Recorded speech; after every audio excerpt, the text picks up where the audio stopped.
From time to time, I get these ideas. They're not necessarily good ideas, but I get them. I think I already told you about one of mine. I have this idea that next time I go to Arby's and they ask me for a name for the order, I'm thinking about telling them Master, right? So that when they bring it out, they're Master, here's your dinner, or what. I think that'd be kind of cool. Well, my latest idea is this. I've been thinking about the next time I have to fill out a form that asks for my allergies, I've been thinking about writing in the blank pain. And maybe needles too. I don't like those at all. I mean, it's just going to pinch a little bit. How do those people who do that to you, take your blood or give you injection, how do they have any friends at all?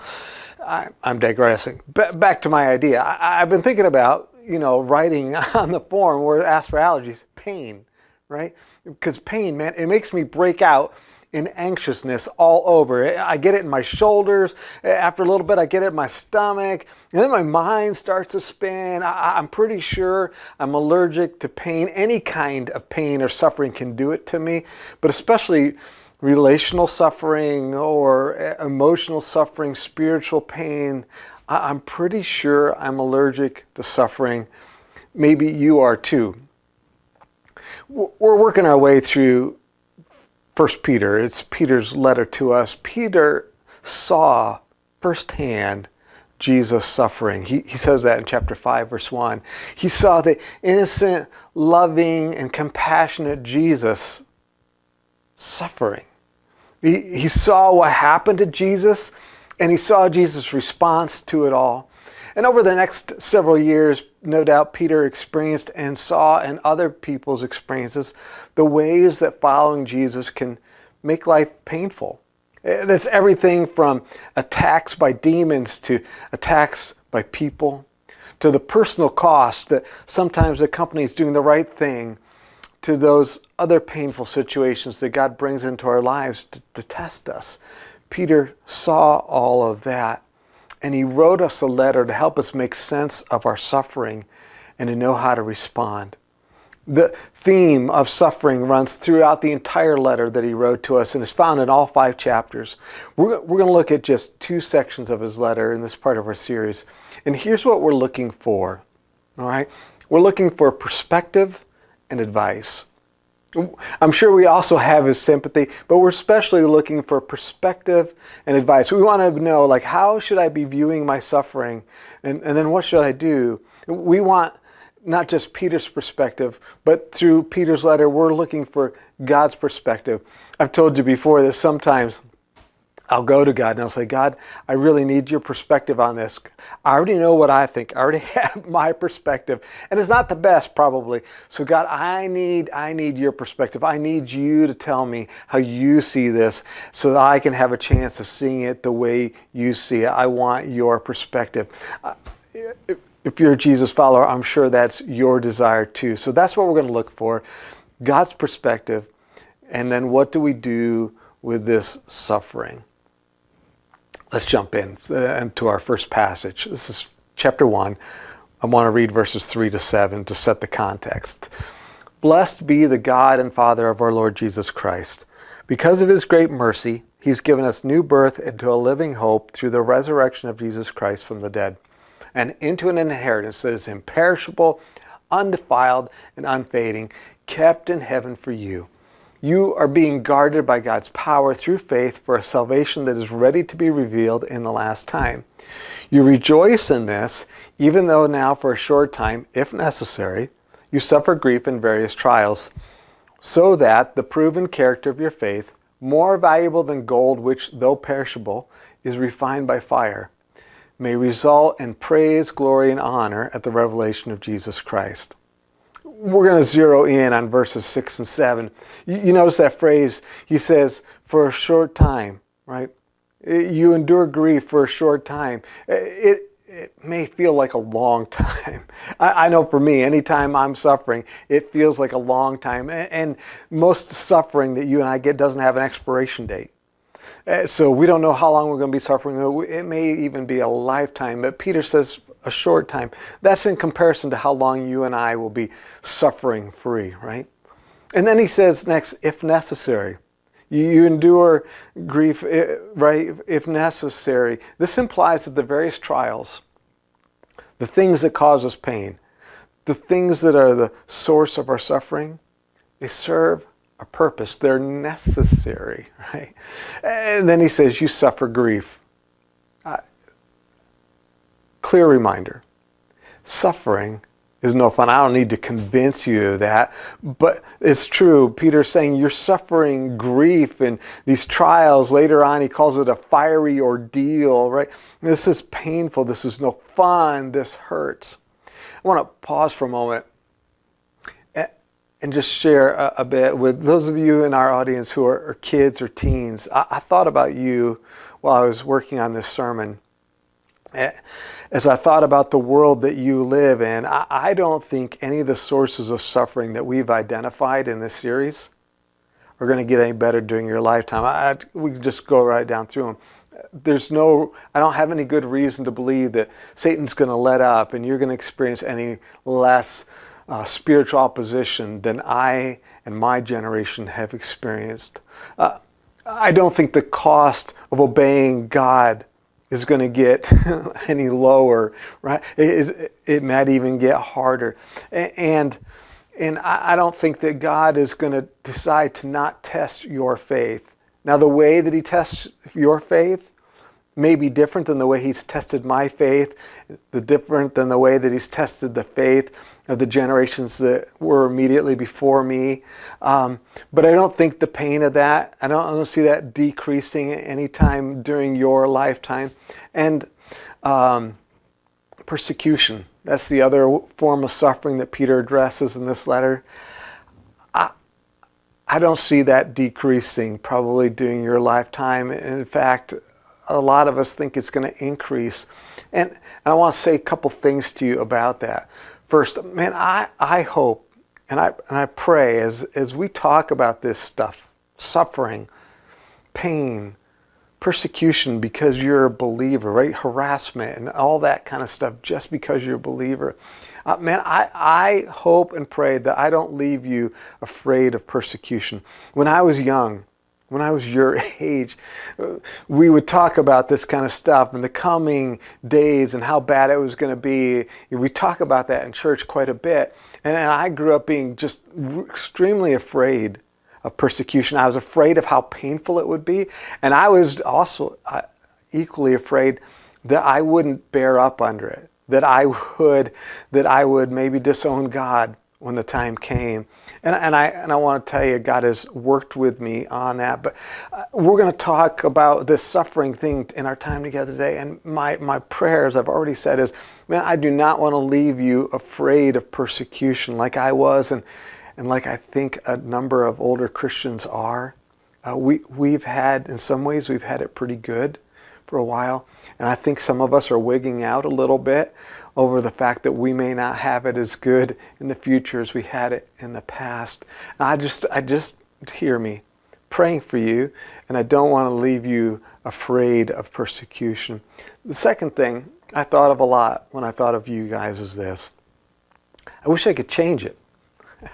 I would love to change it for you. I would love to make your path in following Christ easier for you. And I thought about that this week. Like, should I be praying for that?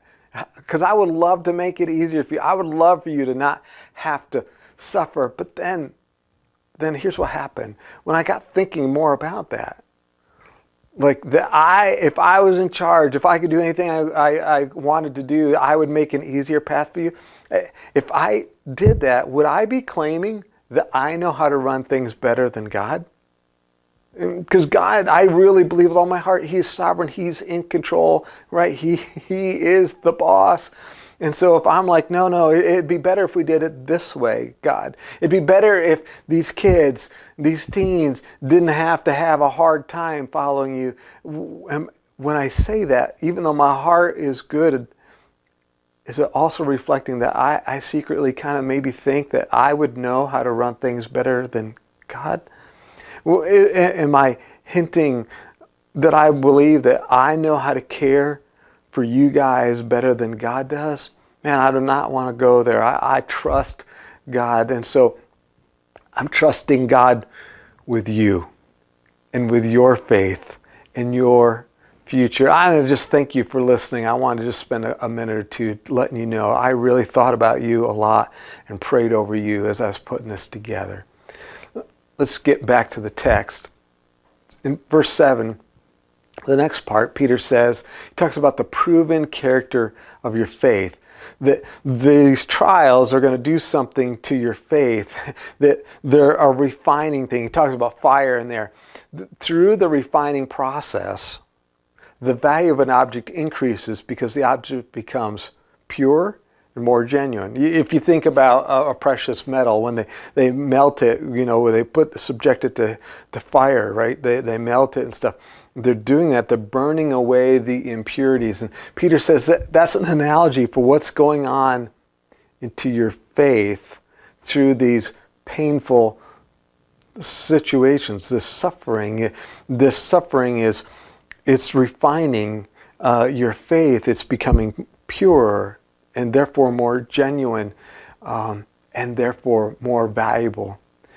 For those of you who've walked with Christ for a while, I encourage you to do this, maybe now or maybe later, but to pause and consider the purifying effect that your trials have had on your faith. I thought about this quite a bit for myself. There are several times where God has used a very difficult situation, a very difficult season in life, to really go to work at cleaning up my motives for why I do what I do, right? You might want to do that too. Pause and consider the purifying effect that trials have had on your faith, how your faith in God is purer than it used to be, how your faith in God is more valuable because of that nasty stuff you went through. And if you do this, if you pause to think about how God used trials in your life, maybe you want to share a story with your kid or your grandkid about how God took you through something and how suffering cleaned up, strengthened, made your faith more valuable. The last part of verse 7 says that this net effect too on our trials isn't just the improving and the proving of our faith, but he says, second, it results in praise, glory, and honor at the revelation of Jesus Christ. There's a reward. There's a reward for handling suffering the right way. You get a prize. It's a big prize. I've already mentioned, this is what part 5 in our series is going to be all about. There's a prize for handling your suffering the right way. There's a reward. So let's put all that together. This is perspective number 1. Suffering is no fun, but it's not all bad. Suffering is no fun. Like I said, I don't have to convince you of that. You are convinced. Like me, maybe you're allergic to pain and suffering, but it's not all bad. Well, let's go to chapter 4 to look for more perspective on suffering and then for the advice.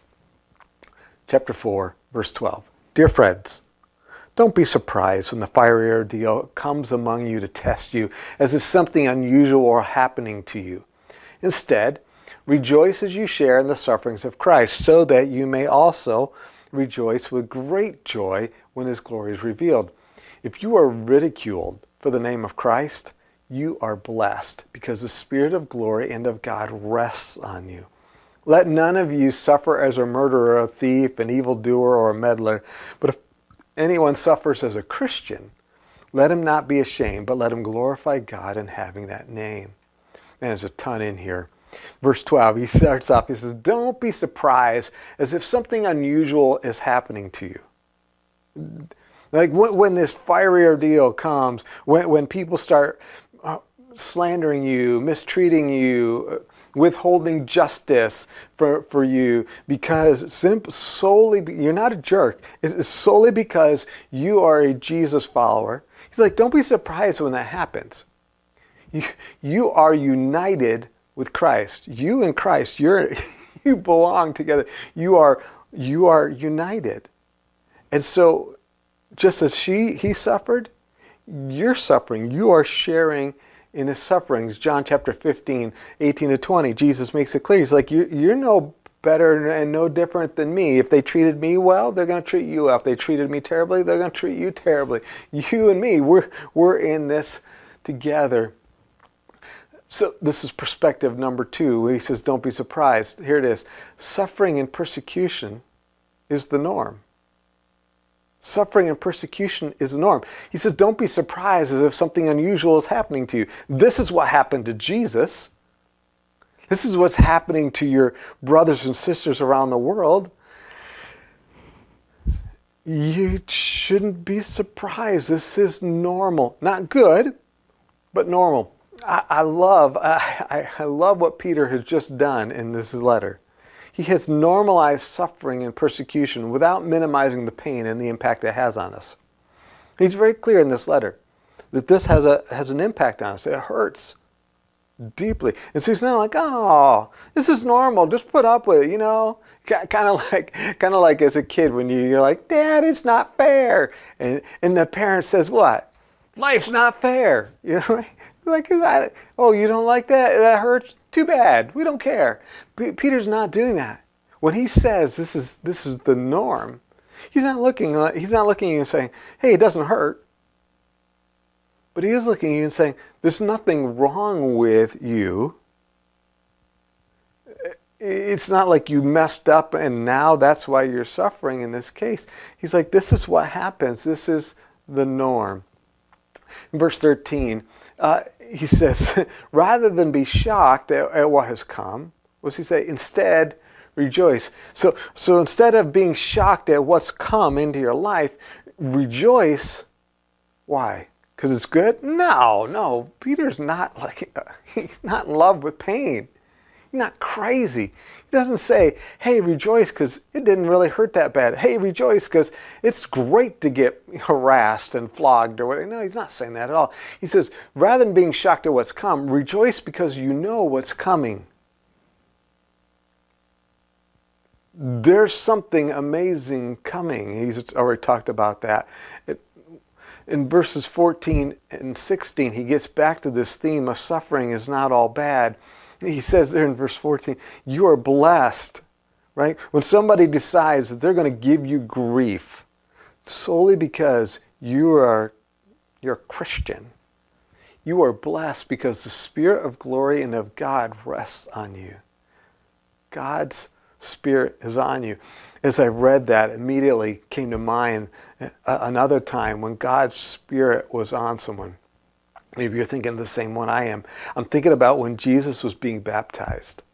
And the Spirit of God came down from heaven in the form of a dove, and it rested on Jesus. And as it rested on Jesus, the voice spoke from heaven, this is my Son, dearly loved, right? I'm extremely pleased with him. God the Father was speaking.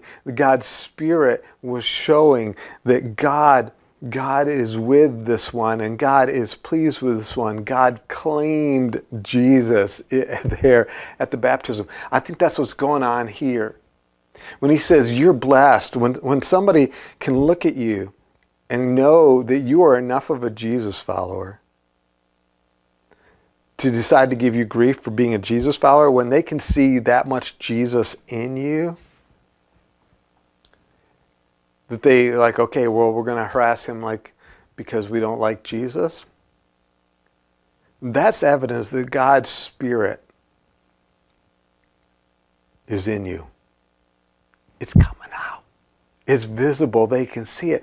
But it's not just that God's Spirit is in you. God's Spirit is on you. I think just like at the baptism, you are being claimed by God. God is identifying himself with you. He's like, this is one of mine.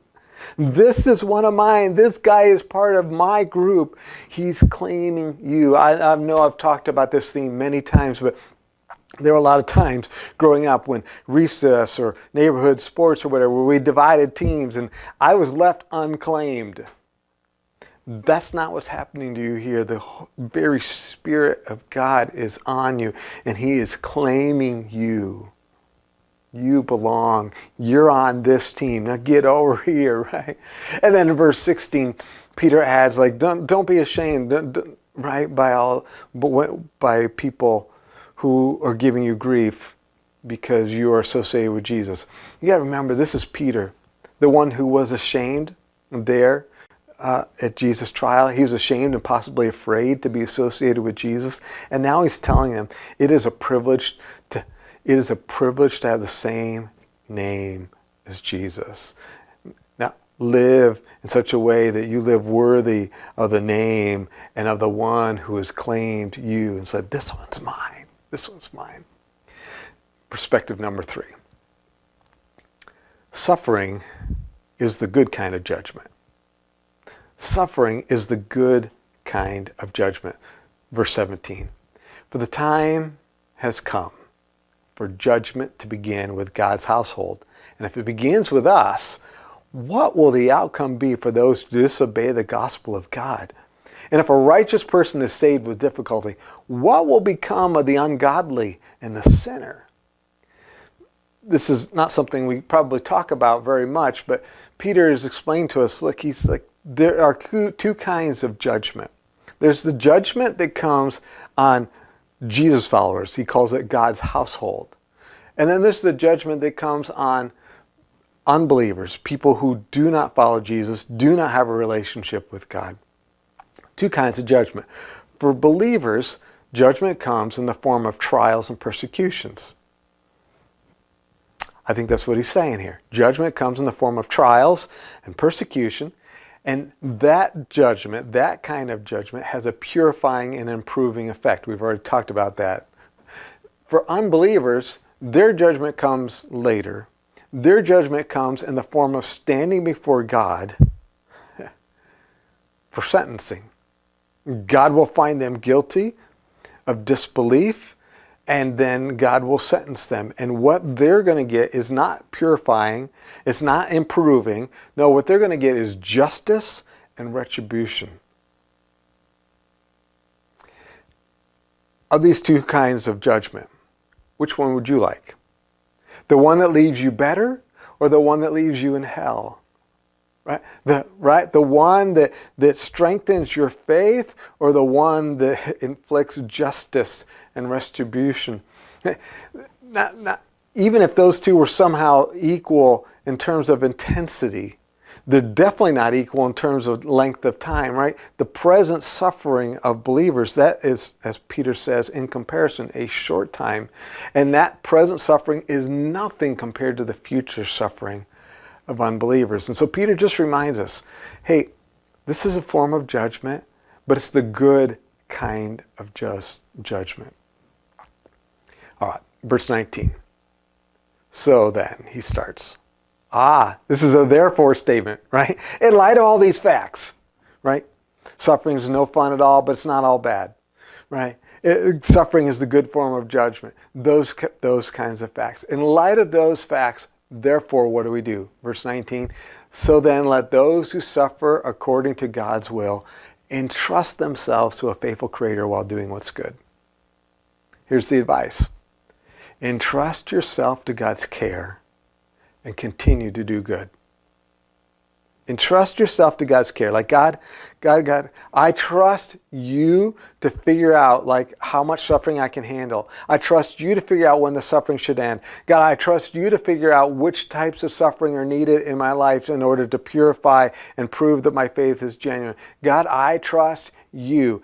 And one of the ways that I'm going to show you, God, that I trust you is I'm going to keep doing good for others while I wait for you to make this all right.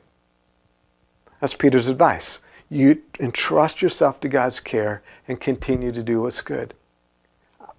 That's what Jesus did, right? That's what Jesus did. He entrusted himself to God's care and then did a ton of good while he waited for God to sort it out. How did it work out for him? Man, Philippians 2 comes to mind, right? It talks about the whole thing. Paul says in Philippians 2, Jesus, even though he was by nature God, he didn't feel that he had to cling to that. Instead, he came, made himself a human, humbled himself before God, obeyed God all the way up to the point of death. Right? That sounds like it didn't work out well at all. Right? I obeyed, and I got killed for it. That sounds like it didn't work out well at all. But then Paul continues there in Philippians. He says, therefore, God exalted him, right? And gave him a name that's above every name, so that that name, every creature in heaven and below will bow before Jesus. Jesus was brought back to life and given the authority that he had and should have, and given, right, given the honor that is due to him, right? That's how it worked out for him. You and I are Jesus followers, which means that we're people who follow his example. And Peter reminds us of that, chapter 2, verse 21. You can look it up on your own. We are Jesus followers. That means we follow his example. But you and I also, we're Christians. We're Christians. We're little Christs. We're family members who bear his name. I want to wrap up something that happened this summer. My brother and his wife are foster parents. They have a 4-year-old boy and a 7 or 8-year-old girl. And they were at family camp, at Bethany Camp for a week. Had a great time. And one of the things that happens at family camp is somebody from the camp staff says, hey, come down, have your family, line up on this bridge. We're going to take a family photo. My dad and my stepmom were also at family camp this year. And so my brother's wife yelled out, hey, all the cooks, let's all get in on one photo. And so my dad, my stepmom came down, my brother Dave and his kids who were there with him came down and stuff. And this foster child, the foster daughter of theirs, looks up at Dave's wife, Rita, when she had said, oh, all right, cook family photo. And this young lady says, am I a cook? Oh man, that's a really real question. In school, she's required to write the last name that's on her birth certificate, even though she doesn't really know that individual very well, right? And right. This is a big question. Am I a cook? Do I come down? Do I belong in the photo? Do I belong with this group? Am I a cook? And Rita looks down at her and says, yes, honey, you're a cook. And so she came down and she got in the photo. And because of regulations, I'm not allowed to show you the picture, okay? But if you saw the picture, you would see on this young girl's face this gigunda smile, absolutely enormous smile. And she kept it for the rest of the day, because this is what happened. And she's young, she doesn't know her whole story, she hasn't been able to unravel all that yet, but this she knows. She has gone from being mistreated and neglected to being loved and belonging. She is a cook. There are days when she may not be excited about that. We've got some issues as cooks, right? but we are a family who loves each other, tries to take care of each other, and she belongs in it. In a very similar way, that's your story. You're suffering, and it hurts, but that's not the whole story. You're not a cook. You're a Christian. You are claimed by God. His Spirit is on you. You are claimed by God. You belong. You are welcomed. You have gone from being mistreated by the world, but also by just your own way of living, right? Your own dysfunctions, and you have gone from that to being welcomed and claimed and belonging. Right? You are a Christian, and God your Father is committed to purifying your faith and perfecting your character, and He will bring in whatever suffering is required to do that, but then someday He will reward you in a mind-blowing way. There are some huge perks to being a Christian in the end. And while you may also be like me, allergic to pain, you know And Peter testifies, and Jesus testifies, this pain is worth it. So don't let go.